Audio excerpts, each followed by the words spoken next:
What would you do if you saw someone asking for leftovers in first class? Would you look away or follow their story on a plane filled with privilege and silent judgments? A simple act of desperation revealed a hidden world few want to see. Meet Oliver Trask, a man who appears calm, composed, and in control.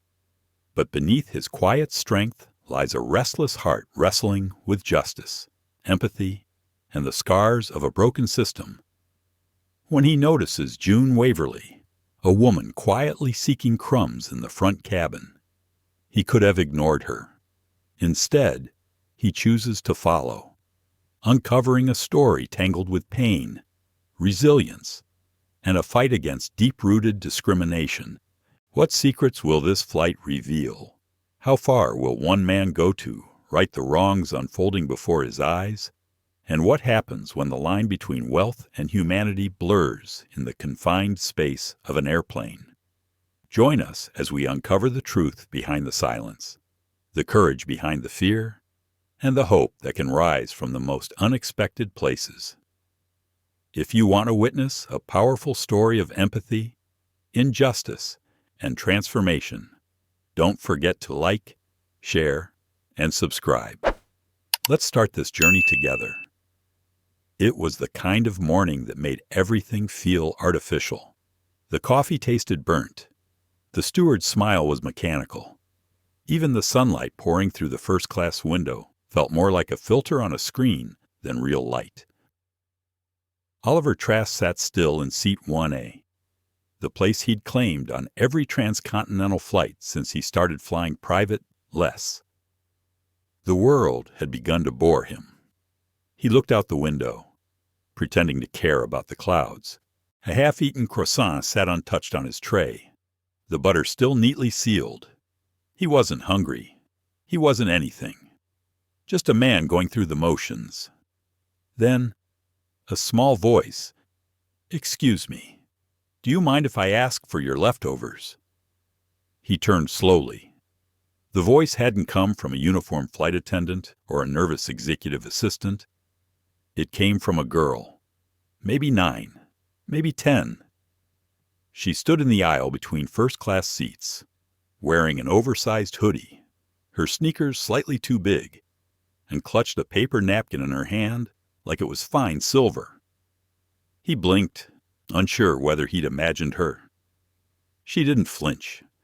Her eyes were brown, large and steady, not scared, just tired, but polite. "I'm not trying to be rude," she added quickly. My little brother's real hungry. I thought maybe someone didn't want theirs." The flight attendant behind her looked mortified. "Sir, I'm so sorry. She wasn't supposed to be up here. I'll escort her back right away." But Oliver lifted one hand, and the attendant froze. He looked at the girl again. She was waiting for an answer, like a grown-up might. No whining. No explanation about why her brother was hungry. No dramatics. Just the simple dignity of someone asking a question with sincerity. "What's your name?" he asked. "June." She looked down. "June Waverly. And your brother Micah. He's 6. Oliver had been asked for a lot of things in his life. Stock tips, endorsements, bailouts, jobs, a divorce, never leftovers. He pushed the tray toward her, croissant and all. "Take it," he said, "and if he's still hungry, come back." She gave a little nod. Her voice was barely audible. "Thank you, sir." Then she turned and walked briskly back toward the economy section. Oliver watched the back of her hoodie disappear past the curtain. There was something odd about it all. Not just the request, but the way she spoke. How she stood. The way she said "sir," like she'd practiced it to make herself small and careful. Oliver leaned over to the flight attendant. "Where's she seated? I believe in row 34, sir." She and her brother boarded alone. No parent. Her grandmother was supposed to meet them at the arrival gate. Any paperwork? Yes. They had standby vouchers issued by gate personnel in Boston, but no registered adult. It raised a flag, but she didn't finish the sentence. Oliver straightened in his seat. Row 34. He knew what economy felt like back there, but for two unaccompanied kids. On a 5-hour flight, he glanced at the tray, now empty. Suddenly, the croissant mattered a lot more than it had a few minutes ago. 30 minutes passed. He tried to return to his tablet, pretending to review the quarterly earnings memo sent by his general counsel. But the words blurred, and his eyes drifted toward the curtain at the front of the cabin. That girl. June. There was something in the way she stood. Not just hunger. Something heavier. A kind of too-old silence. He stood. It wasn't planned. He just rose and began walking. The steward looked up from his station. "Is there anything I can get for you, Mr. Trask?" "No," Oliver said. "I'm just stretching." He slipped past the curtain, back through the swaying middle section, then further back. The air thinner somehow. The noise louder. Children cried. Elbows bumped. Crumbs lingered in corners. Row 34 was near the restrooms. The last row before the galley. There she was. June sat against the window, her hoodie zipped up. A boy with a feverish flush leaned against her shoulder. His cheeks were sunken. One of his sneakers had no laces. He looked pale, too pale. Oliver didn't speak. He just stood for a moment, watching. Then June saw him. She looked startled, but not afraid. "You okay?" he asked softly. She nodded. "He's just really tired. He gets dizzy a lot when we fly." Oliver looked at Micah. "You have anything for him, water?" "Crackers." June pulled out a tiny plastic cup. It was almost empty. The crackers in her lap were crumbled. "That all they gave you?" She shrugged. "They said they ran out." Micah whimpered. He curled tighter against her. That was the moment. Something shifted. It wasn't pity. It was something sharper. Recognition.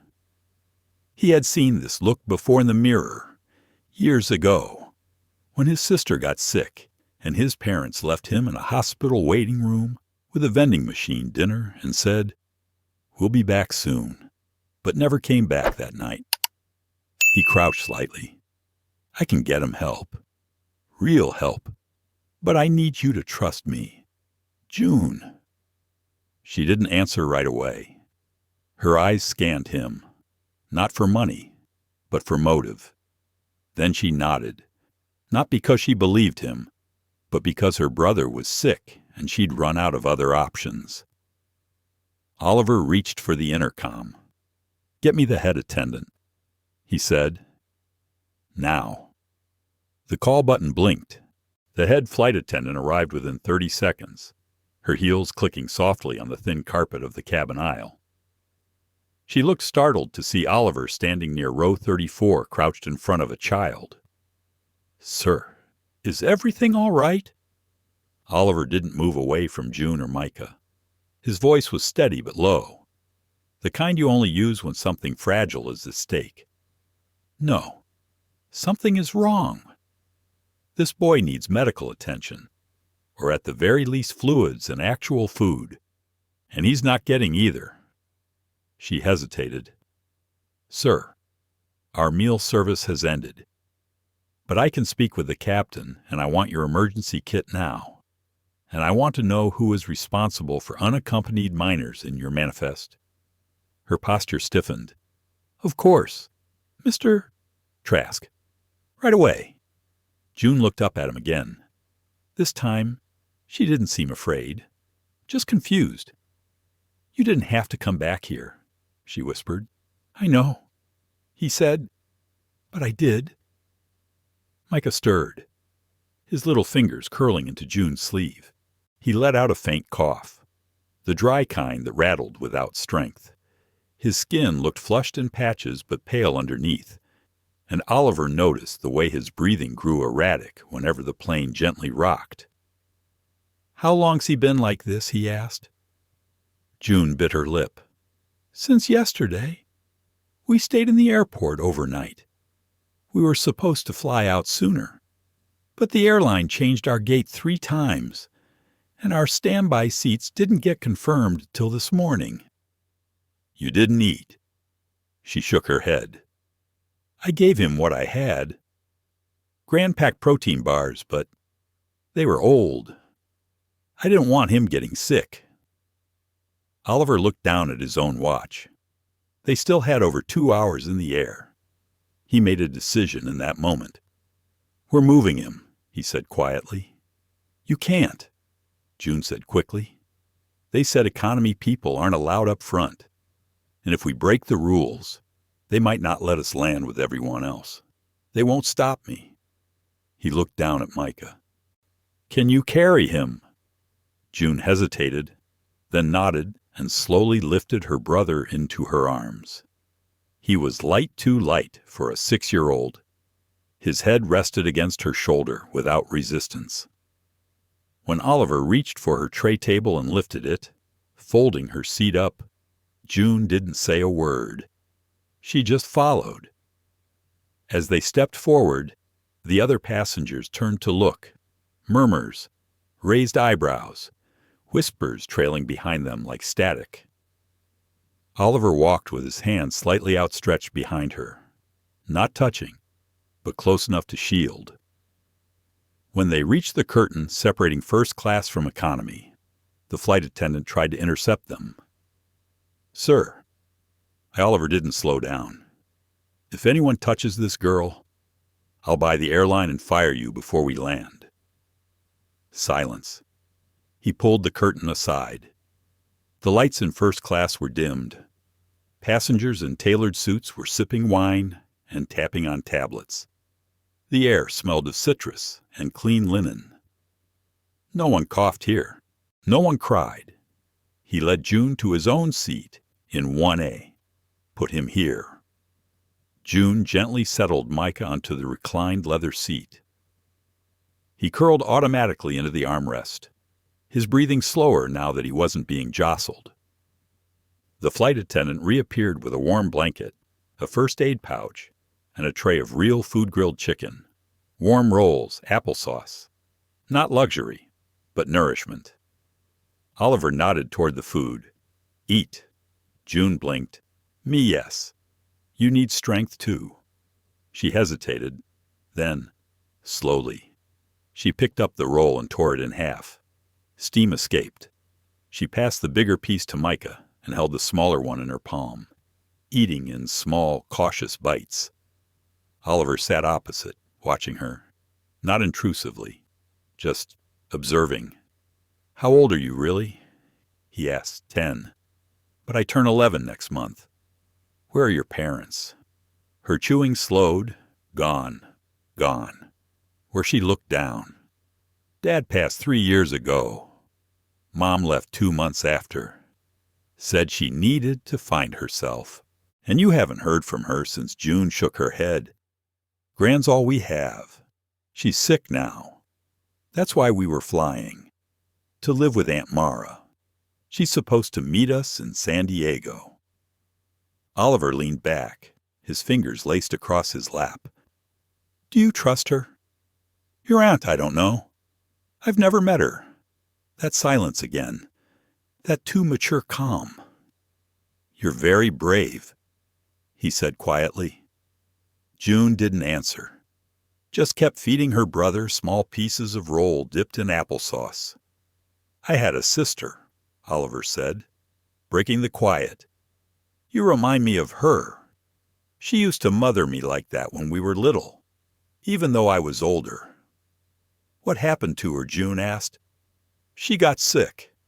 My parents were never around. I was 12 when I lost her." The girl didn't flinch. She just looked at him with a kind of understanding no child should ever carry. "Did someone help you?" she asked. Oliver shook his head. "Not really. He watched as Micah began to fall asleep. "He needs a doctor the moment we land," Oliver said. "And you need someone to help you figure out if this aunt is safe." "I can't afford a lawyer," June said simply. "I didn't say lawyer," Oliver replied. "I said help." She studied him. "You're not just some man in first class, are you?" He smiled faintly. "I own part of the airline." She looked down at her lap. "That makes sense," she whispered. "You're the first person who looked at us like we weren't invisible." A long pause followed. Only the soft hum of the plane and the breathing of a sleeping boy filled the space. Then June said something that made Oliver forget about all his meetings and all the money in the world. "Thank you for following me." When the plane's lights dimmed again for descent, the atmosphere shifted. Conversation slowed. The sense of control, of order in first class, became more fragile. But in seat 1A, something softer had taken root. Micah was asleep, his breathing still raspy but steady, his head resting on June's lap. June herself looked less like a child now and more like someone who had seen too much to be called a child at all. Oliver sat across the aisle, not touching his glass of wine, not checking his tablet, not even noticing the tray of untouched tiramisu the crew had placed in front of him. He was watching the quiet miracle unfolding in the two seats beside him. His mind, however, was far from still. He had a call scheduled with Zurich at 3 p.m. His assistant had pinged him 3 times with calendar alerts. His COO had flagged a strategic partnership agreement for review before landing. Yet none of it seemed urgent anymore. Not since he had followed a little girl with her hand cupped around a roll into the back of the plane. He leaned forward slightly and spoke low, almost like he was afraid to disrupt something sacred. "June, can I ask something personal?" She looked up, wary but curious. "What is it?" Oliver hesitated. "What did you mean when you said your mom left to find herself?" June looked down at her lap. Her fingers gently stroked a tangle from Micah's hair. "She started talking to this man online. Said he understood her better than anyone. Said she was tired of living in Grand's basement. She packed one night and said she'd send for us when she could. That was 18 months ago. She hasn't written." Called June, shook her head slowly. "We don't have a number for her. Grand tried to call the police once, but they said she left voluntarily. They don't investigate runaways when it's the parent." Oliver felt something stir deep in his chest. It wasn't pity. It was something older, heavier, recognition. He remembered the day his own mother left, the way she had folded his shirts for school the night before and smiled too brightly at breakfast. Then she was gone. No note. Just the clink of keys in a dish that no one touched again for years. His father had buried the silence in meetings and mergers. Oliver had buried it in expectations. "I'm sorry," he said. It was all he could offer. June shrugged, as if sorry was a word that had lost meaning. "Gran tried to keep us in school, but she got sicker. I started taking care of Micah more. Eventually, I just stopped going." Her voice was even, not resentful, not bitter, just tired. Oliver turned his head slightly and pressed the call button. The same flight attendant approached, visibly more cautious now. "Yes, Mr. Trask. Can you get a pen and something for the girl to write on?" She returned moments later with a monogrammed notepad and gold pen. Oliver handed it across the aisle. "Write down everything you remember about your aunt. Full name, city, address if you know it. Phone numbers, anything." June stared at the pen, then looked at him. "You don't have to. I know I don't. But I am." She nodded and began to write. As her pen scratched quietly across the page, Oliver opened his tablet not to check on Zurich or investments, but to send a message to a contact in San Diego. A former federal investigator turned private consultant, the kind of man who could find anything or anyone. The subject line of the email read, "Urgent Child Welfare and Background Check. Priority." When June finished writing, she handed him the pad. "Is this okay?" He read the scrawl. Her handwriting was surprisingly neat, organized. There were 5 numbers, 2 street names, a last name he didn't recognize, Mara Winslow. "You did great," he said. She gave a small nod, then asked the question no child should have to voice. "Do you think she'll take us?" He looked at her for a long time. "I don't know yet, but if she doesn't, we'll find someone who will. What if there's no one?" He let out a quiet breath. "Then we figure something else out. Together." Micah stirred again. This time, he opened his eyes. "June, water." June reached for the cup Oliver had brought earlier. She held it gently to Micah's lips and whispered, "It's okay. We're almost there." Micah blinked up at Oliver. His voice was rough. "Are you our pilot?" Oliver smiled. "No, but close enough." June laughed softly. The first time Oliver had heard her make a sound without worry behind it. As the descent continued, Oliver's tablet lit up with a new message. From Michael Bear, subject, "Re-urgent Winslow body pulled files. Mara Winslow has 2 evictions in 5 years. Last job on record ended 10 months ago. No criminal record but signs of instability. Not recommended for child placement. Call me once landed." Oliver's stomach turned. He looked at June, who had closed her eyes now, exhausted. She was holding Micah's hand like a mother would, her thumb stroking back and forth in slow circles. He felt the weight of it all settling on his chest. The past, the failures, and now, these children. The plane jolted slightly as wheels made contact with the runway. They had arrived, but nothing about this arrival felt finished. It felt like the beginning of something else, something far more unscheduled than any business trip could prepare him for. The landing had barely finished when the intercom chimed and a polite voice announced the local time and weather. First-class passengers began gathering their carry-ons with practiced impatience. For most of them, the journey ended here. Meetings awaited. Cars were already lined up outside. Life, for them, was moving forward at its usual unbothered pace. But not for Oliver, not for June, not for Micah, still curled up against her side. Oliver remained seated. He watched June gently nudge her brother awake, whispering soft encouragements the way someone twice her age might speak to a child. Not a trace of frustration in her voice, only gentleness, only exhaustion held back by fierce love. When Micah's feet touched the floor, his knees buckled slightly. Oliver caught him just in time. He didn't ask permission. He simply scooped the boy into his arms. "I've got him," he said. June blinked at him, stunned for a second, then nodded.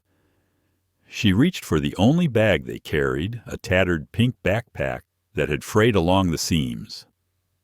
They disembarked into the gate at Terminal 17A like a small, forgotten unit, out of place, out of time. The silence of early morning hung around them, broken only by the squeak of suitcase wheels and the occasional overhead announcement. Oliver had texted Michael Bear during taxiing. "We landed? You said not safe? Can you meet us ETA 15 mins? At gate, bring someone you trust. Social services if needed, quietly." The reply was simple. "Already here, by the windows near Hudson News. Don't make a scene." Oliver spotted him almost immediately. A tall man in a blue windbreaker with quiet eyes and a calm presence. Next to him stood a woman holding a leather folder, her badge half visible inside. Her expression was neutral, but alert. June followed Oliver's gaze, her steps slowing. "Who are they?" she asked. "People I trust," Oliver said gently. "They're here to help us figure things out." She didn't speak, but her hand tightened on Micah's ankle, where it dangled from Oliver's arm. The boy was half asleep, his face buried in Oliver's shoulder. Michael approached first. "Trask," he said, nodding once. "We spoke." Oliver introduced him to June. She gave a small nod but said nothing. "This is Dana Nian," Michael added. "Child Welfare Services, low profile." Dana crouched slightly, eye level with June. "Hi, sweetheart. I'm just here to talk. May I ask you a few questions while we walk to the lounge?" June looked to Oliver.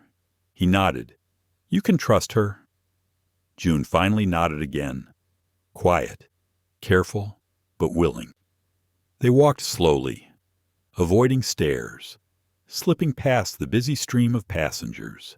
Oliver held Micah close, feeling every shallow breath in the boy's chest. The child was feather-light, too light, that weightless kind of hunger, the kind that settled in bones. They reached a quiet service lounge reserved for delayed crews, empty now. Michael shut the door behind them. Dana opened her folder and spoke to June. "Your name is June Waverly. Your brother is Micah. You're 11. He's 6. And you were living with a grandmother named Lorraine Waverly. Is that correct?" June nodded. "Do you know where your grandmother is now?"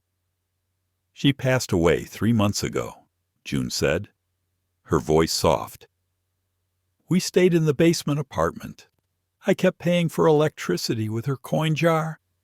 And school," Dana asked gently. "I stopped going before she died. I couldn't leave Micah alone."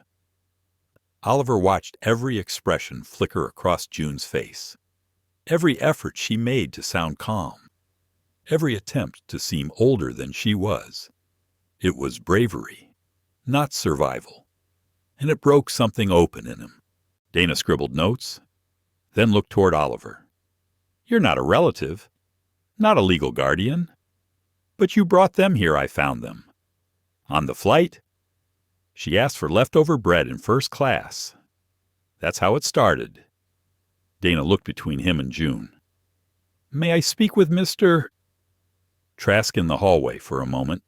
June looked alarmed. "I'll be right back," Oliver said to her. "I promise." They stepped out. Michael stayed behind. Dana's voice lowered. "They're not safe with the aunt. Confirmed. Financial instability. Possible substance issues. They'll be placed into emergency care within the next 12 hours unless something changes." Oliver's jaw tightened, meaning. If you're serious about helping them, you'd better be ready for a background check, emergency foster application, and legal counsel within the hour, or they're headed into the system. He didn't flinch. He didn't even blink. "Give me the forms." She looked at him carefully. "This isn't temporary. This isn't good PR. These kids come with trauma, maybe permanent damage. I know." She pressed.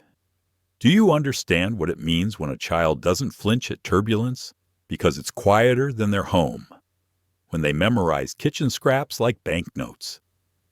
Oliver's voice was steady. "I know what it means when a child learns silence to survive. I was that child. I just didn't have a June." Dana stared at him a long moment, then reached in her folder and handed over a manila packet. "You'll need fingerprints, a notarized affidavit of intent, and someone to witness it." "I have a private terminal," he said. "We can process the rest there." He opened the door and stepped back inside. June was sitting cross-legged now, Micah asleep again with his head in her lap. Oliver walked over, crouched to her level, and spoke gently. I have something to ask you. She looked up. What is it? Would it be okay if I helped you stay together? For real. Not just this morning. Not just on the plane. But longer. Her eyes widened. She didn't respond right away. Would you be my foster kids? For now, he said more softly. We'll figure out the rest as we go. June looked down at her brother. Will he have medicine? Yes. Food every day. Warm socks. Oliver smiled. As many as he wants. She nodded, and for the first time since the plane, she leaned into him. Not as a passenger, not as a girl scavenging bread, but as someone who wanted to believe again. Outside, the world kept moving. Planes kept landing. Announcements echoed. But inside the little service lounge tucked between terminals, a different kind of journey began. Not the kind with flight numbers or gate changes, the kind that turned strangers into family.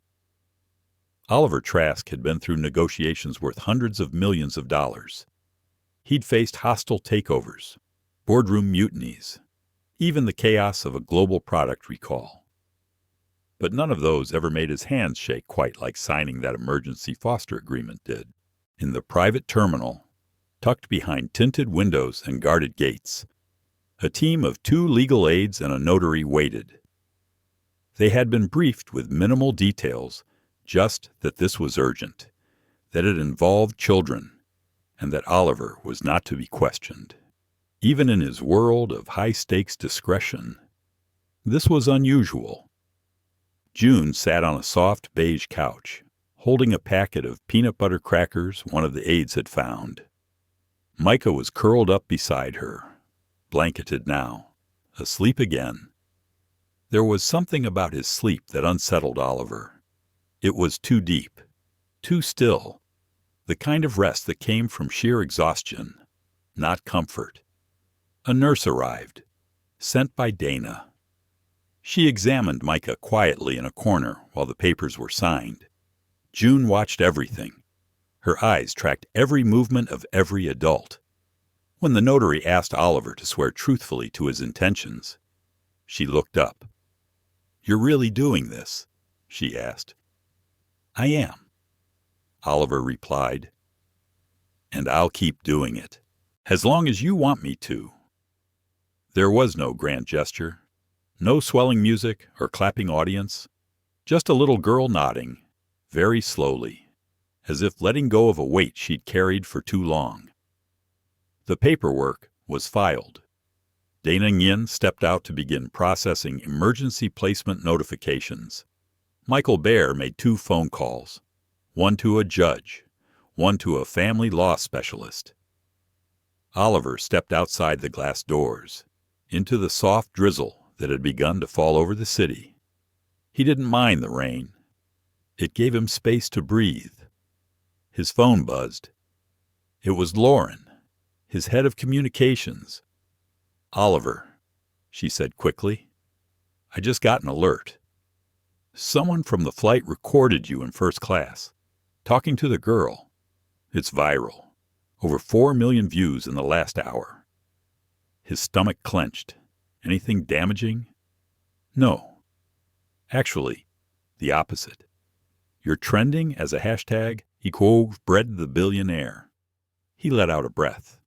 "And one more thing," Lauren added. "There's press gathering at your downtown office. They're asking if you're launching a foundation, a campaign, or if this is some kind of publicity stunt." Oliver looked back through the glass. Saw June pick up Micah's hand and whisper something to him. Saw her lean in and tuck the blanket tighter around him. He swallowed. No press releases. Not yet. "Tell them this isn't a campaign. It's personal." Lauren was quiet for a beat. "Understood. Should I prep a statement anyway? Something you can control before they make their own."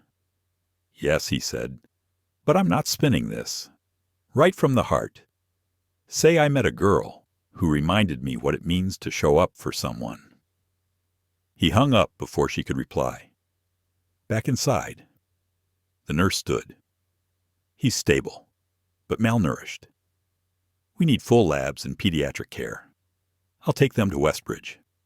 Oliver said. Private wing? Tell them I'm en route.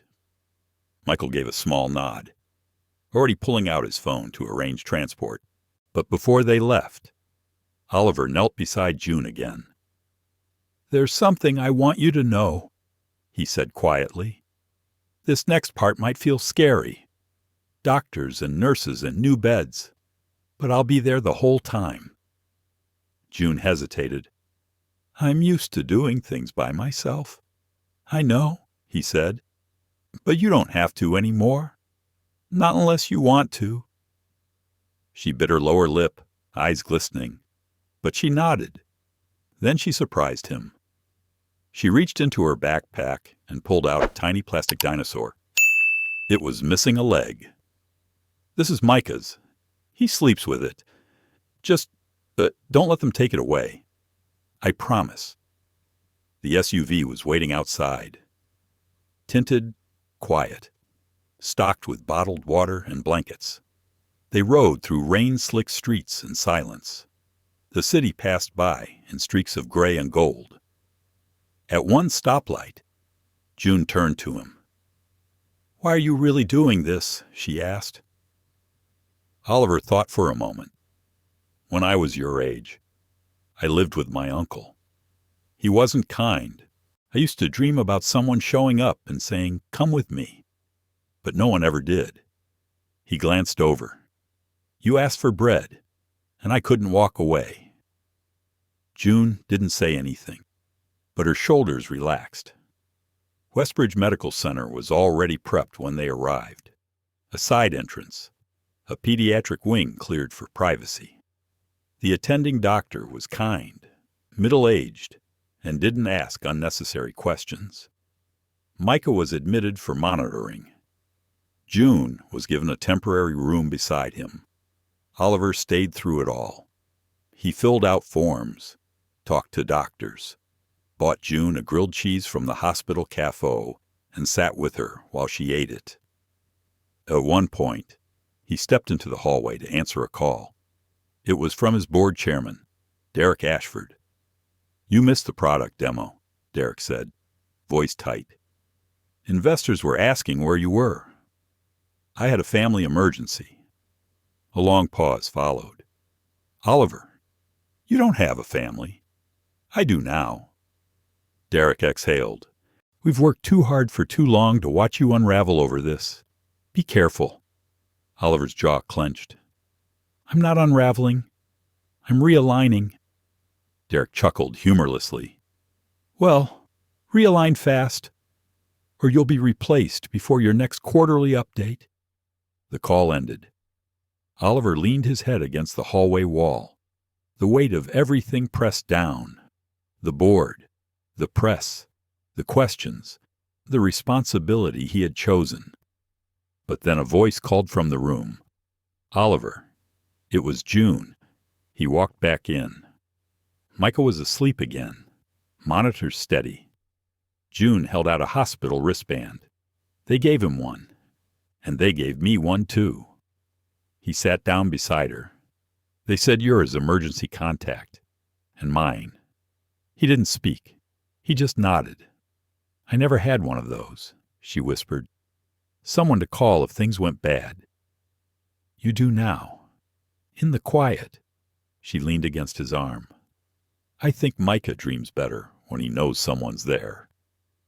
Oliver blinked away, something in his eyes. Me too. And in that sterile hospital room, with wires beeping softly and rain still falling outside, a bond solidified, not made of contracts or headlines or charity, but of presence, of staying, of not walking away. It was nearly midnight when the pediatric nurse stepped in to check on Micah's vitals. Oliver Trask sat in a chair near the window, coat folded over the armrest, tie undone. He hadn't left the hospital, not for food, not for meetings, not even when Lauren texted again saying the story had reached morning television in 3 different countries. June had finally fallen asleep an hour ago. curled up in the reclining chair next to her brother's bed. She had one sock on, the other missing. The nurse had offered her a proper cot, but June shook her head. She wouldn't leave Micah, not even for a minute. The hallway outside was quiet. Just a few beeping monitors and the soft hum of the air vents. The stillness should have been peaceful. But Oliver couldn't stop the quiet storm inside his own head. He stood up, gently stretched his arms, and walked into the hallway. A hospital staff member nodded and motioned toward the end of the corridor. "If you need a break, sir, the quiet room is open. Third door on the right." He nodded back and walked down slowly, shoes quiet against the vinyl floors. The quiet room was more than just a waiting lounge. It was a space designed for reflection. There were plants in one corner, a small fridge with tea, and even a baby grand piano tucked beneath a skylight. A nurse had once donated it after her retirement, hoping it would help someone find calm. Oliver sat at the bench. He ran his fingers over the keys but didn't press down. His hands hadn't touched a piano in over a decade. The last time had been at his mother's memorial. She was the one who taught him to play. She used to say every person had a sound hidden inside them, and the piano just gave it language. Tonight, he wasn't sure what his sound was anymore. He started to play, soft, hesitant, then fuller. Nothing dramatic, just notes, simple notes weaving into each other like old threads being rewoven. He didn't realize June had come in until she sat beside him on the bench. "You know how to play?" she asked softly. He nodded. "My mom played too." She whispered. "She taught Micah a little, not me. I was too little when she got sick." "What did she like to play?" June tilted her head, thinking. "The one that goes like this." She hummed a tune part lullaby, part memory. Oliver smiled. "Moon River. That's it." He played it. Slowly, carefully, and she sang. Her voice was light, untrained, but sincere. She didn't sing to perform. She sang to remember, to stay connected to something almost lost. When the final note faded, June wiped her eyes quickly. "She used to sing that when Micah had bad nights. I tried once, but it just didn't sound the same." Oliver turned toward her. "You sounded like someone who remembers." She looked down. "Is remembering enough?" "Yes," he said. "Sometimes it's all we have, and sometimes it's the thing that carries us." They sat in silence for a while. Then she reached into her hoodie pocket and pulled out a folded envelope. "This was in Mom's locker. I took it the day they moved her out." He opened it gently. Inside was a letter, short, written in careful script. "To whoever finds my children, I'm sorry. I wanted more time. June is smart. She pretends not to cry, but she cries for real when Micah's asleep. Micah's soft. He'll give you his toy if you look sad. I was supposed to last longer. If you can, please be kind to them. Please stay." Marisol. The name hit him in the chest. Marisol. He hadn't heard that name since college. There had been a girl in his first-year creative writing course, Marisol Vieira. Bright eyes. A slow laugh. They studied together once. Talked about leaving broken families behind and making new ones with stories. Then they drifted. He didn't know if it was the same person. The world was full of coincidences that never connected, but he also knew the weight of a life that unraveled too soon. "Thank you for showing me this," he said. June shrugged. "It's all I have of her now." "You have more than that," Oliver said. "You have her strength, you have your brother, and now you have me." She didn't answer right away. But then she leaned against his shoulder. My teacher once said family is who stays when the hard stuff shows up, not just who shares your last name. He put his arm around her gently. Then I guess I'm family. The door opened slightly, and a nurse peeked in. Sorry to interrupt. Micah's asking for his sister. June stood quickly and walked out, holding the envelope tightly. Oliver stayed behind for a moment, eyes on the piano. He touched the keys again and played one last note. Just one. It hung in the air longer than it should have. The next morning, while June and Micah were being checked out by the pediatrician, Oliver made a call to his lawyer. I need you to start a guardianship application, he said. Temporary. For now. But I want the option for long-term if they'll have me. His lawyer sounded surprised, but didn't push. Then he made another call. To who, Lauren asked. To the PR team. We're going to set the record straight. You sure? Yes, he said. We're not hiding, not apologizing. We're leading. Tell them I'm starting a new initiative. What kind one where no kid has to ask for leftovers ever again. He hung up. When he returned to the room, Micah was sitting up. June was feeding him applesauce. Micah looked at Oliver. Are you really rich? He asked. Oliver smiled. I suppose I am. Then why are you still here? He crouched beside the bed. Because being rich never felt like anything until I met you two. Micah blinked. That's weird. June laughed softly. It is, Oliver said. But the best things usually are. Oliver Trask stood in the hospital cafeteria staring at a vending machine. Not out of hunger, but out of habit. He hadn't eaten in nearly 12 hours. But his body wasn't ready for food. His mind was full of June's voice singing in the quiet room, full of Micah's fragile question about wealth and worth, full of that letter signed Marisol in looping, slanted ink. He was about to press a button for water when a voice behind him froze him in place. Oliver. He turned, slowly, like time itself had to catch up. She stood there in a pale green blazer, her eyes tired but sharp. Her heels were modest, but they clicked with authority across the tile. Her posture hadn't changed since business school straight back. No apologies. Her hair was darker now, streaked with gray near the temples.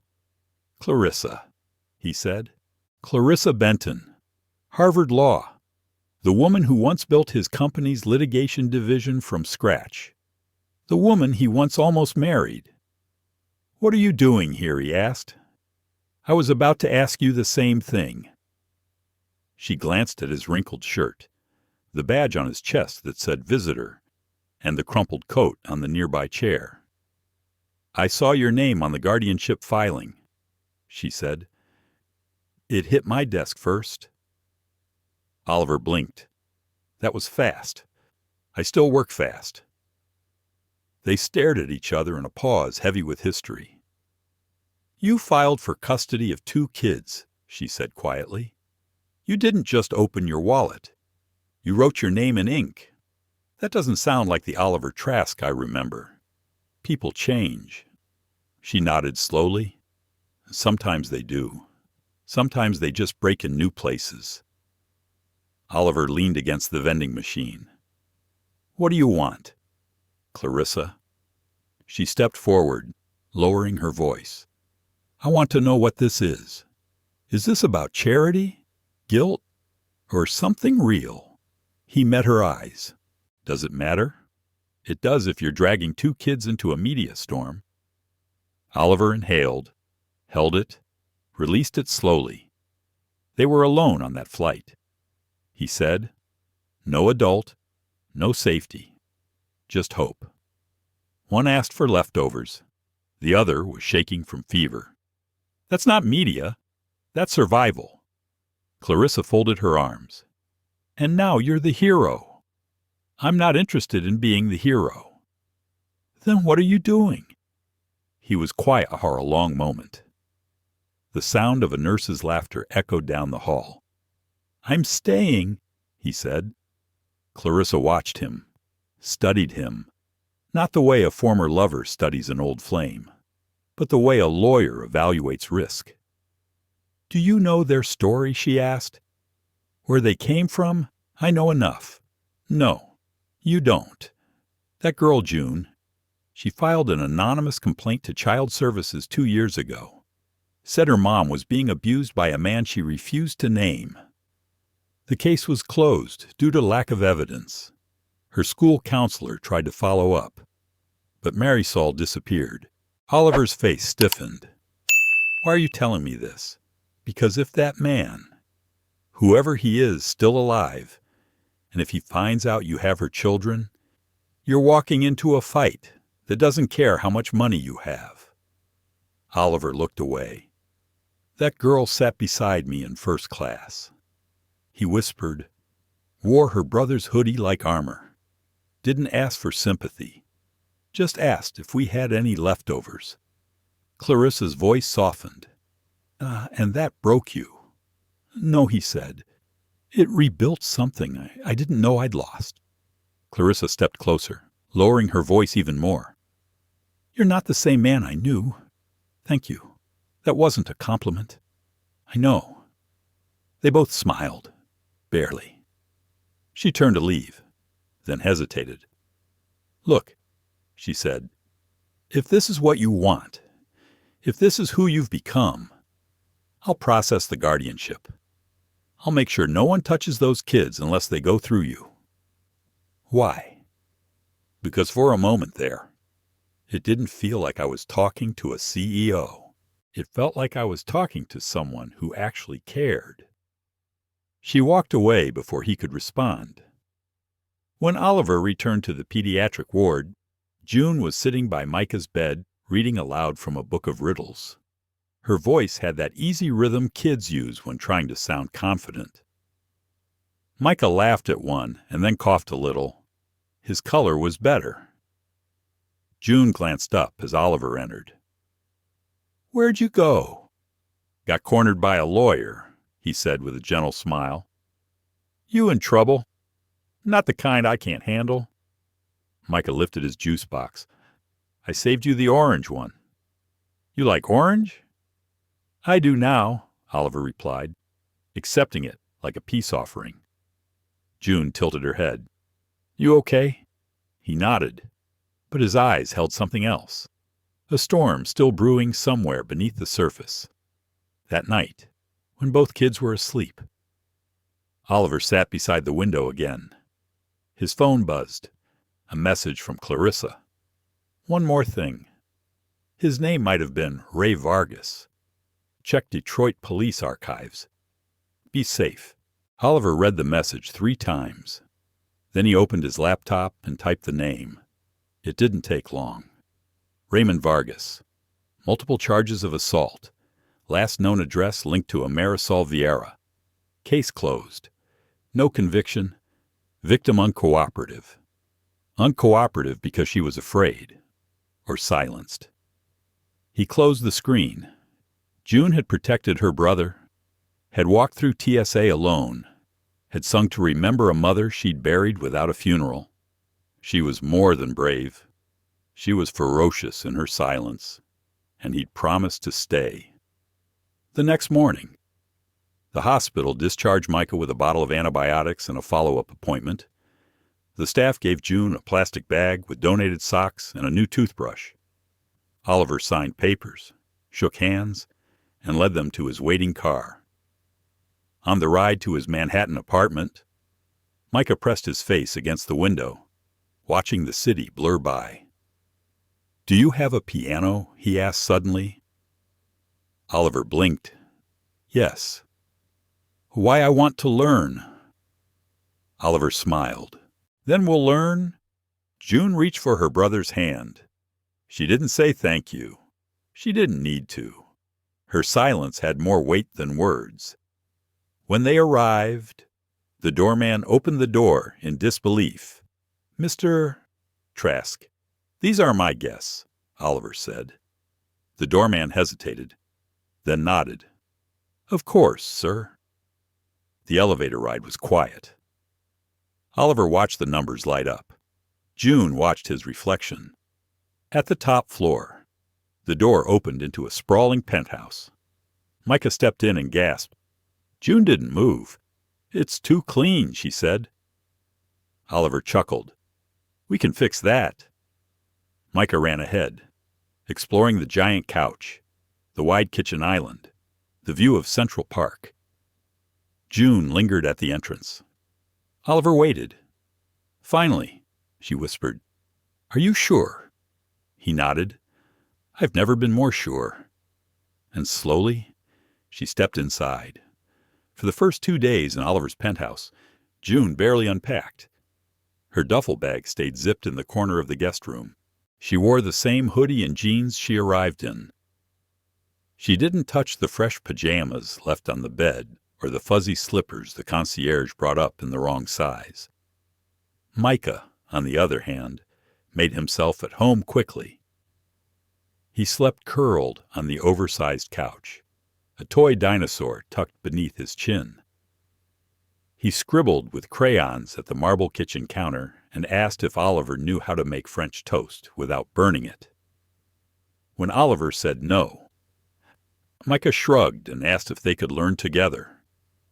June watched all this from the doorway, always a few feet behind, always quiet, late on the third night.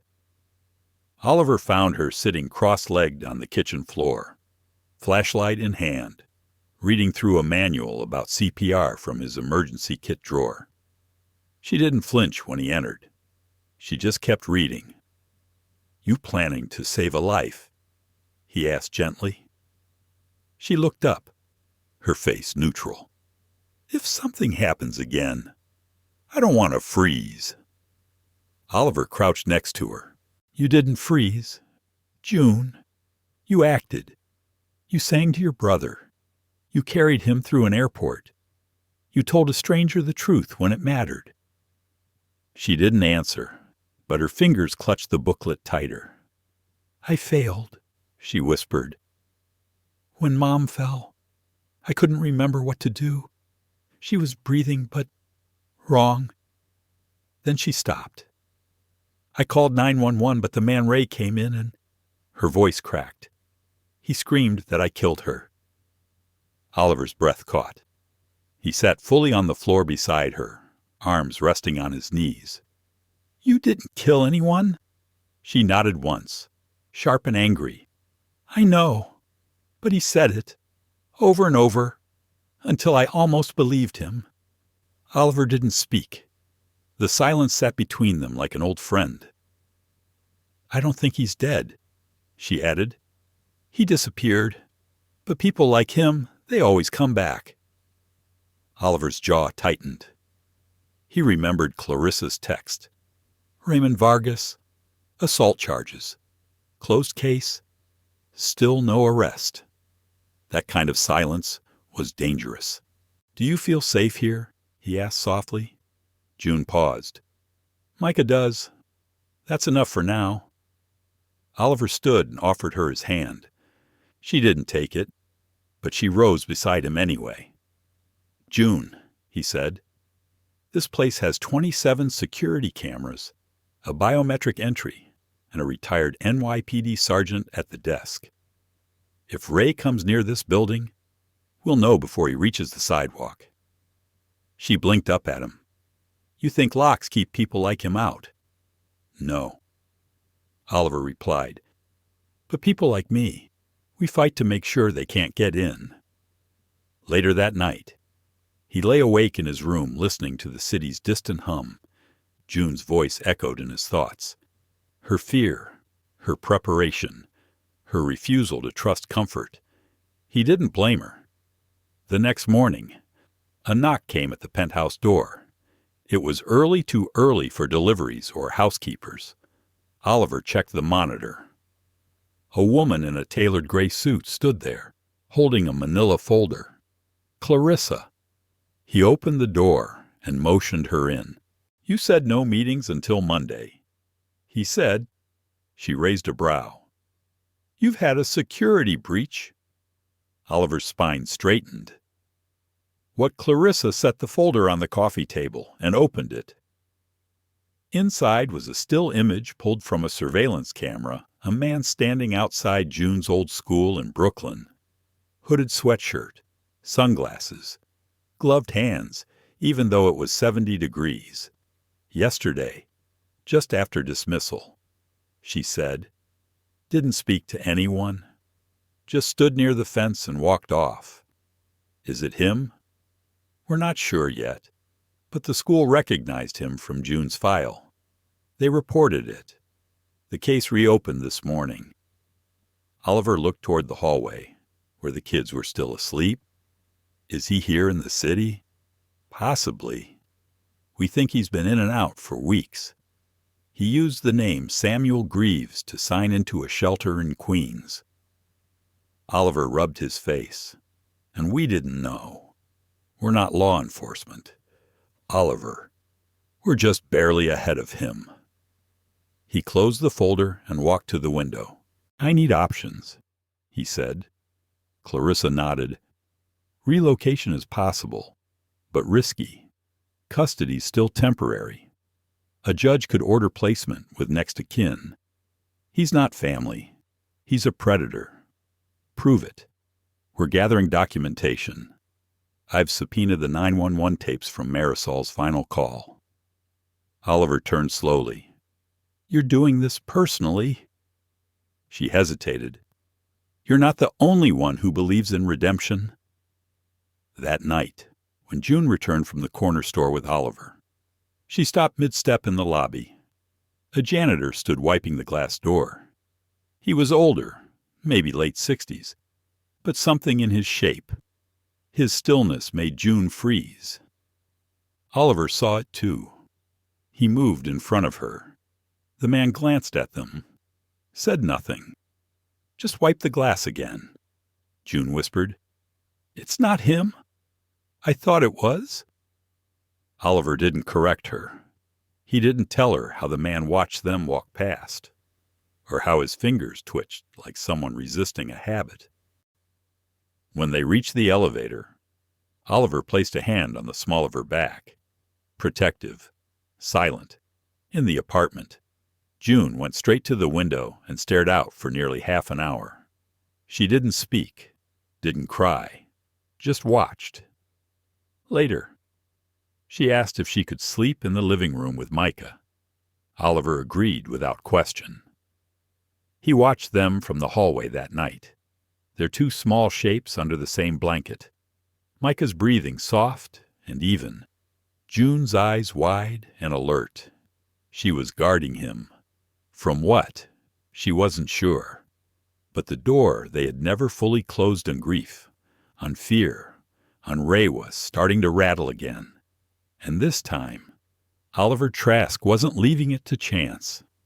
It was just after Ada, when June stepped into the dining room, barefoot, shoulders squared, but eyes tired.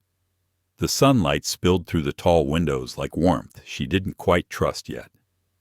Micah was still asleep on the couch, one arm draped over his dinosaur, mouth slightly open. Oliver looked up from his tablet. She didn't sit. She just stood beside the chair, hands gripped tightly at her sides. "I want to speak to someone," she said. Oliver set the tablet down. Anyone who can make this legal, who can make sure Micah stays safe, even if that means I have to say things I didn't want to say. Oliver nodded slowly. "We'll arrange it today. Clarissa's already reached out to Family Services. They've reopened your file under protective review." June finally sat down. "He's coming, isn't he? I think he's watching. But we're not going to let him get close." She looked at her empty plate, then pushed it gently away. "I was going to run again. 2 nights ago. I had Micah's shoes by the door." Oliver's chest tightened. "Why didn't you?" Her voice was flat, because he called this place a castle. Oliver didn't ask who. He knew. Ray. And Micah told me he'd finally found his dragon. He blinked. His what? June's lips curled just slightly. He thinks you're a dragon. He said dragons sleep on gold and scare away monsters. Oliver exhaled something between a laugh and a sigh. He's not wrong. Clarissa arrived an hour later. She wore a navy pantsuit and carried a leather folio thicker than usual. She greeted June gently, almost like a friend. "We're going to the family court downtown," she explained. "You'll speak privately with a judge and a child psychologist. They're both women. You'll be safe." June nodded, but clutched the sleeves of her hoodie tighter. "I'm not scared of court," she muttered. Clarissa gave her a look of quiet respect. "I believe you." When they stepped out of the car at the courthouse, the morning air hit different. Oliver noticed how June hesitated near the steps. She wasn't frozen, just bracing, as if memory itself were heavy. Inside, the waiting room was quieter than Oliver expected. June sat beside Clarissa while Micah played with a worn puzzle on the floor. A social worker handed him juice and asked if he liked dinosaurs. He nodded without looking up. The judge, a calm woman in her 60s named Judge Harlow, invited June in alone. Clarissa stayed by the door. Oliver sat with Micah. 20 minutes passed, then 30. Oliver glanced at the clock again just as the door creaked open. June stepped out, face pale but calm. She asked about Marisol. She said, voice steady, and about Ray, and about Micah's birth certificate. Oliver stood. "You did good." June didn't answer. Instead, she looked at Micah, who was now trying to climb onto a low bench to reach a stuffed bear on the windowsill. "I told them the truth," she said quietly. "And the truth sounds worse when you say it out loud. Sometimes it does." Clarissa agreed, but it also carries more weight. Judge Harlow reappeared a few moments later. She nodded once toward Clarissa. "We'll issue a temporary protective custody order effective immediately," she said. "Micah remains in placement with Mr. Trask, pending final review." Oliver blinked. "Wait, with me?" Judge Harlow smiled faintly. "Ms. Waverly was clear. Micah needs consistency, safety. Her words, not mine." June looked down, cheeks flushed. "Thank you," Oliver said. But June shook her head. "Don't thank me. Just don't let him forget her." They returned to the penthouse late that afternoon. Micah fell asleep in the car, mouth open against June's shoulder. Oliver drove in silence, his hands unusually tight on the wheel. That night, June stood in the hallway for a long time, staring at the family photo Clarissa had framed earlier that week. It showed the three of them, Oliver, June, and Micah sitting on the balcony, the city blurred behind them. She touched the edge of the frame. "They'll ask more questions now, won't they?" she said. Oliver joined her. "Yes, but you already answered the hardest ones." Her fingers twitched. "Not all of them." He waited. She took a breath. "Marisol wasn't just our mom. She was our entire map. When she died, it was like someone threw our compass in a fire and said, 'Figure it out.'" Oliver watched her hands, the tremble in her voice. "I wasn't just grieving. I was 12 and suddenly in charge. And every time Ray opened the door, I felt smaller." Oliver placed his hand gently on her shoulder. "You're not small now." She nodded once, eyes still on the photo. "I miss her every morning." "I know," he said softly. Then she looked at him, really looked. "I don't need you to replace her. I wouldn't try. But I need you to remember her with us, even on the good days." Oliver's throat closed. "I will." June finally exhaled. Later that night, He heard the faint sound of music coming from the guest room. Not loud, just enough. A Spanish lullaby, barely hummed. June was teaching Micah how to sing it, slowly, one line at a time. Oliver sat outside the door, unseen, and for the first time since that flight, he let himself cry. Not because he was sad, but because the silence in their lives was finally breaking, not shattered, but bending, into song, into testimony, into truth. They hadn't won yet, but they were no longer running, and the courtroom they carried inside them, they were finally letting it speak. The days after the court hearing felt like walking on a wire stretched thin between hope and fear.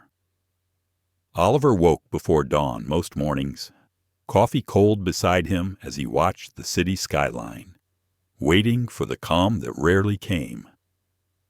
June stayed quiet, her smiles smaller but more frequent, her eyes still shadowed with the weight of what had passed and what might still come. And Micah, oblivious to the growing tension, played with blocks and drew dragons that guarded invisible kingdoms. But even the strongest castles have cracks. It was a Thursday evening when the first sign came. Oliver was making dinner in the kitchen, the rich aroma of garlic and rosemary filling the space. June sat at the small table, a notebook open in front of her, scribbling words with a fierce intensity. Micah was supposed to be upstairs, but the silence down the hall made Oliver glance up just in time to catch the creak of the front door. His heart clenched. The door didn't just open. It lingered, as if someone was hesitating, weighing their next step. June Oliver called, voice steady but low. She didn't answer. Instead, he heard footsteps slow, careful moving toward the living room. Oliver's breath hitched. He moved quickly but quietly, stepping around the corner just as the figure slipped inside. Ray. The man's face was a mix of anger and desperation, eyes wild and unblinking. He stood framed by the doorway like a storm waiting to break. "Thought you could hide from me," Ray said, voice rough. June appeared behind Oliver, shoulders straight despite the sudden tension. "We don't want any trouble," she said calmly. Ray laughed, a sound void of humor. "Trouble found you a long time ago." "June!" Oliver stepped forward, placing himself between June and Ray. "You need to leave. Now." Ray's gaze flicked to Micah's toys scattered on the floor. "He's just a kid." Ray sneered. "But you'll answer for what you did." June's jaw tightened. "What did I do? Try to protect my brother." Ray's fist clenched. "You lied. You took what wasn't yours. You're not going to get away with it." Oliver swallowed hard. "Enough." Ray's eyes burned with something older, darker. "You think a court can save you? A piece of paper I'm coming for what's mine." June's voice was steady but barely audible. "We're not afraid," Ray sneered again, then turned and vanished into the night. The door slammed shut, echoing through the apartment. Oliver looked at June. "We have to call the police." She shook her head. "No, that will only make it worse. We need a plan." Oliver nodded, though his mind raced. For the first time, the danger they had only whispered about was real. Close enough to touch. That night, sleep came in fits. Oliver lay awake, hearing the creak of the city outside and the distant hum of the emergency sirens. June sat at the kitchen table, writing again, her pen moving as if the words could build a shield. Micah dreamed in the next room, safe and innocent. Oliver's thoughts drifted back to the courtroom. Judge Harlow's voice, the weight of legal promises that felt fragile in the face of Ray's threats. He wished the law could move faster, stronger, But sometimes the law was just a paper shield. The next morning, June and Oliver met with Clarissa again. They spoke quietly in the conference room of a small legal aid office downtown. "We need to file for a restraining order," Clarissa said firmly. "Ray's threats are enough, but we also need to prepare for what comes after." June nodded. "I want to protect Micah. And I want to protect Oliver. And myself." Clarissa glanced at Oliver. "You're the only family he has right now." Oliver looked down at his hands. "I'll do whatever it takes." The days that followed were a blur of phone calls, court dates, and late-night planning. Oliver arranged extra security at the penthouse, and June kept Micah close, never letting him out of her sight. But beneath the surface, the fear never quite left. One evening, as June tucked Micah into bed, she paused, hand on his small shoulder. "Do you know why dragons guard treasure?" she asked softly. Micah nodded sleepily. "Because the treasure is worth protecting." June smiled, though her eyes were wet. "You're my treasure, Micah, and nothing will take you away from me." In the quiet of that room, a fragile peace settled. But outside, the shadows moved. Days later, an urgent call came from the security team. Oliver answered quickly. They saw him near the building, the voice said. Oliver's heart pounded. "I'm on my way." He hung up and found June sitting at the kitchen table, eyes closed. "We have to be ready," she said. Oliver took her hand. "We will be." The confrontation was inevitable. When Ray finally came again, this time at the penthouse door, the security cameras caught everything. He pounded and shouted, but the guards held firm. The police arrived minutes later, arresting him on trespassing charges. In the holding cell, Ray's fury was a storm without direction. But the court date that followed was a turning point. Judge Harlow listened to the evidence, the threats, and the pain. "This court will protect this family," she declared. "Ray Waverly is hereby ordered to maintain no contact with Ms. Waverly, Mr. Trask, or Micah Waverly." The words were more than legal. They were a promise. After the hearing, June finally let herself cry, Oliver holding her close. "We can breathe again," she whispered, "but we have to keep fighting." Oliver kissed her forehead. "We're stronger together." Micah ran between them, a dragon roaring in his own small voice. In that moment, the castle they built was no longer just walls and windows. It was love, and the fierce promise to never let the shadows win. The days after the restraining order felt like stepping out of a storm into uncertain sunlight. Oliver woke that morning with a strange mixture of relief and restless anticipation. The weight pressing on their shoulders had lifted, but left a hollow space where doubt and fear still lingered. June sat quietly in the living room, her eyes fixed on Micah as he played with a new set of wooden blocks. The laughter that bubbled from the boy was a balm, but Oliver knew better than to believe the danger was truly gone. The silence between them spoke volumes.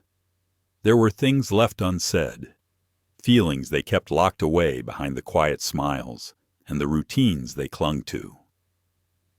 Oliver caught June's gaze from across the room. Her eyes held a flicker of something hope. Or was it hesitation? The question hovered in the air, unspoken but heavy. That afternoon, Oliver found himself wandering the city streets alone, the familiar hum of life around him strangely distant. He thought about the past months, the trials they had endured, the fragile victories. A part of him wrestled with the need to control, to fix, to protect at all costs. Yet another part, quieter but no less strong, understood that healing could not be rushed or forced. It had to grow, slow and steady, like a sapling breaking through cracked concrete. He stopped by a small park bench near the river and sat down, letting the cool breeze wash over him. Across the water, the skyline shimmered with late afternoon light. His mind drifted back to a conversation he had with June just days before. She had spoken about forgiveness not for Ray, but for themselves, forgiving the past, the pain, the mistakes that haunted them, a concept both foreign and necessary. Returning home, Oliver found June in the kitchen, preparing dinner. The small kitchen was cluttered with dishes, papers, and Micah's scattered toys. The mundane mess was a sign of life, imperfect and ongoing.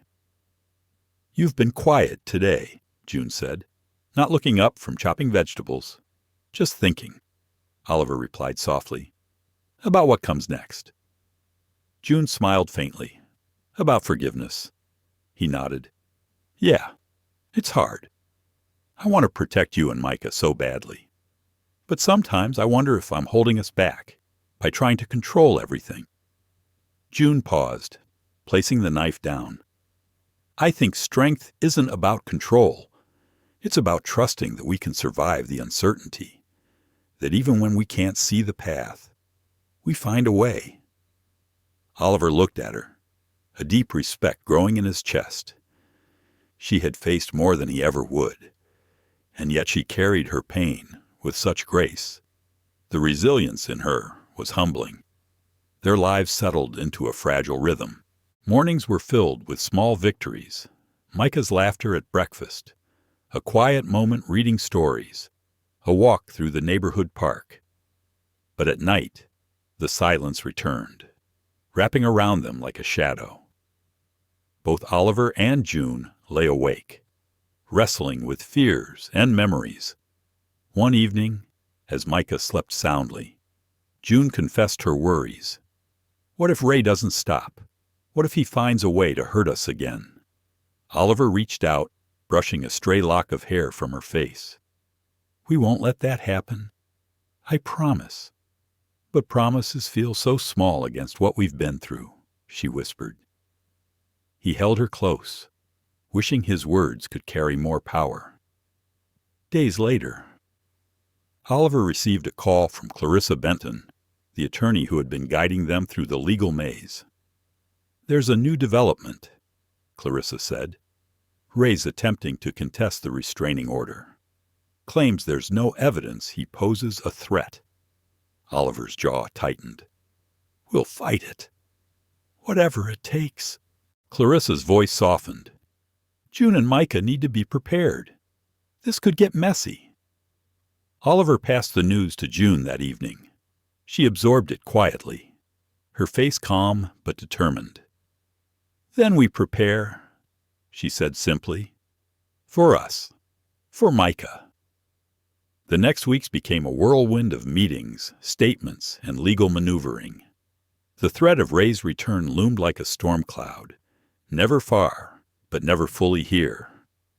The tension tested every ounce of their resolve, yet amid the pressure, something unexpected began to blossom. Oliver noticed it first in June. She started volunteering at a local shelter for survivors of domestic abuse. The work gave her a new purpose, a way to transform pain into strength. Oliver joined when he could, offering support and listening without judgment. Together, they found a new community, one built on shared stories and quiet courage. Micah thrived in the warmth of this newfound stability. His drawings grew more vivid, his stories more confident. One afternoon, he showed Oliver a picture he had made of a knight and a dragon. "This is you and Mommy," Micah said, eyes shining. Oliver smiled. "Why the dragon?" Micah shrugged. "Because dragons protect, and sometimes they have to fight." Oliver felt a lump rise in his throat. One late night, after Micah was asleep, Oliver and June sat on the balcony overlooking the city. The stars above seemed distant but constant, a reminder that some things endured, despite everything. June leaned into Oliver's shoulder. "I'm scared," she admitted softly, "but I'm also hopeful. For the first time in a long time." Oliver kissed the top of her head. "We'll face whatever comes. Together." The legal battle stretched on, but with each passing day, the shadows lost some of their grip. Judge Harlow, who had been firm but fair, listened closely to the new evidence and the heartfelt testimonies. The court reaffirmed the restraining order, emphasizing the need for protection and healing. The victory was not just legal, but deeply personal. It marked a turning point where fear could no longer dictate their lives. Months later, Oliver found himself reflecting on the journey. The city hummed with life around him, full of noise and chaos, but also possibility. He realized that strength was not about invulnerability, but about the courage to keep moving forward despite brokenness. June joined him at the Riverside Park once more, Micah skipping stones nearby. They stood together, the future uncertain, but their bond unshakable. As the sun set behind the skyline, Oliver knew one thing for sure. Whatever storms lay ahead, they would weather them as one. The morning light filtered softly through the curtains of their modest apartment. Oliver stirred awake, feeling the familiar warmth of June beside him and the distant sound of Micah's laughter echoing from the next room. It was a sound that had become the heartbeat of their new life, fragile, but full of promise. Over the months, they had rebuilt their world from shards of fear and pain into something whole again. The court battles were behind them. Raised threats had diminished, contained by law and the fierce shield of community. But the real victory lay deeper in the healing that was taking root in their hearts and home. Oliver dressed quietly, savoring the peaceful morning. His mind drifted back over the journey they had taken. There had been moments of unbearable darkness, times when hope felt like a distant memory. Yet here they were, standing on the other side, stronger and more united than ever. He found June in the kitchen, preparing breakfast. Her eyes met his with a soft smile that carried the weight of their shared struggles and triumphs. "How did you sleep?" he asked gently. "Better," she replied. "It's strange to say, but I think I'm starting to feel safe again." Oliver nodded. "We're finally home." Micah bounded into the room, his small face alight with excitement. "Daddy, look," he exclaimed, holding up a crumpled drawing. "It's us, the family." Oliver took the picture, tracing the lines with his finger. The stick figures were simple, but full of love, each one holding hands. It was a testament to their journey, a visual story of survival and hope. They ate breakfast together, the table cluttered with laughter and small stories. There was no grand proclamation, no sudden transformation, just the quiet rhythms of a family reclaiming their lives. Later that day, Oliver and June took Micah to the park, where they had first found moments of peace after the worst storms. The sun was warm on their skin, the breeze gentle as they watched Micah chase after pigeons and splash in the shallow fountain. June took Oliver's hand, squeezing it softly. "Remember when this place felt so far away?" She said, "Like safety was a dream we couldn't reach." Oliver smiled. "It still feels unreal sometimes. But we made it."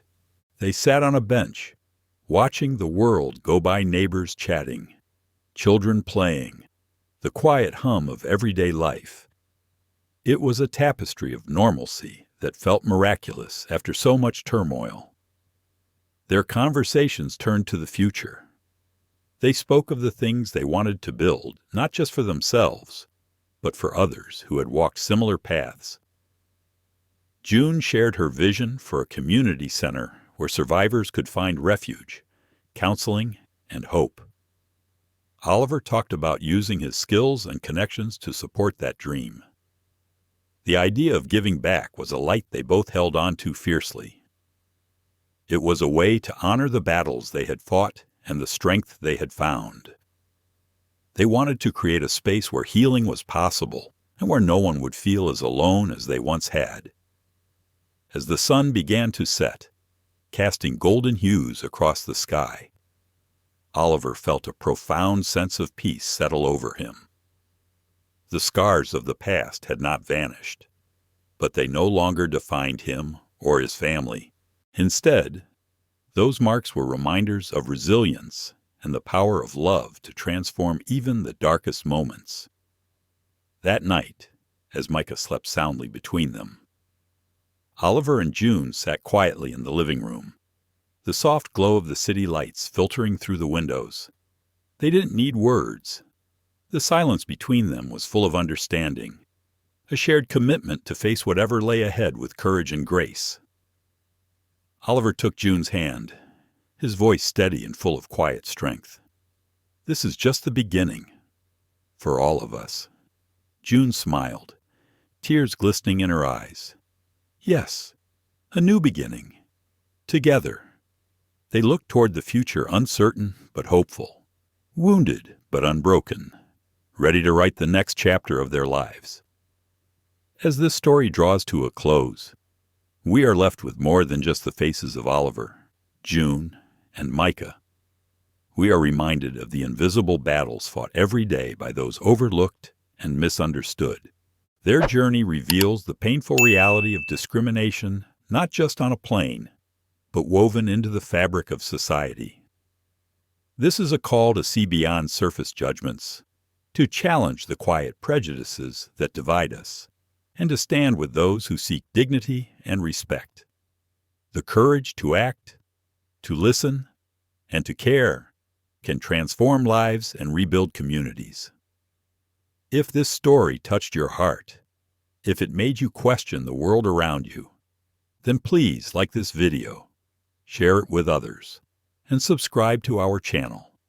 Together, we can bring light to stories that matter, foster empathy where it's needed most, and inspire change that lasts. Stay with us for more stories that remind us what it truly means to be human.